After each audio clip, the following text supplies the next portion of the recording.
আফগানিস্তানের তালেবান যোদ্ধারা পাকিস্তানের কয়েকটি সামরিক চৌকিতে হামলা চালানোর পর দুই দেশের সীমান্তে ব্যাপক গোলাগুলির ঘটনা ঘটেছে।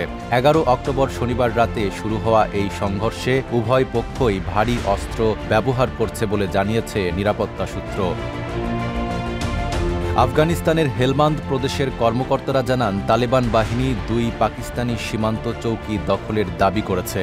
পাকিস্তানের পক্ষ থেকে তাৎক্ষণিক প্রতিক্রিয়া না এলেও নিরাপত্তা কর্মকর্তারা জানিয়েছেন, সীমান্তের অন্তত ৫টি স্থানে সংঘর্ষ চলছে এবং তারা পাল্টা জবাব দিচ্ছেন। ওয়ালটন এখন দেশের সীমানা পেরিয়ে পৌঁছে গিয়েছে ৫০টিরও বেশি দেশে। ওয়ালটন, ঘরে ঘরে বিশ্বজুড়ে।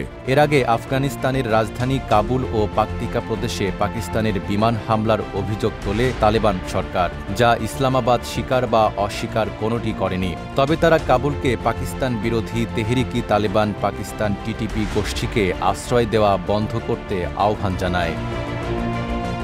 শনিবার গভীর রাতে শুরু হওয়া এ সংঘর্ষে পাকিস্তান ভারী কামান, ট্যাঙ্কসহ বিভিন্ন অস্ত্র ব্যবহার করছে বলে জানিয়েছে ডন। অপরদিকে আফগান বাহিনী জানিয়েছে, পাকিস্তানের হামলার প্রতিশোধে সীমান্ত জুড়ে তীব্র লড়াই চলছে। খাইবার পাখতুনখোয়ার কর্মকর্তারা জানান, তালেবানের হামলার জবাবে পাকিস্তানি সেনারা ৩টি আফগান ড্রোন গুলি করে ভূপাতিত করেছে। তবে এখনও কোনো হতাহতের খবর পাওয়া যায়নি। দুই দেশের পুরনো সীমান্ত বিরোধ নতুন করে ভয়াবহ রূপ নিচ্ছে। নাইম আরাবি, ঢাকা পোস্ট।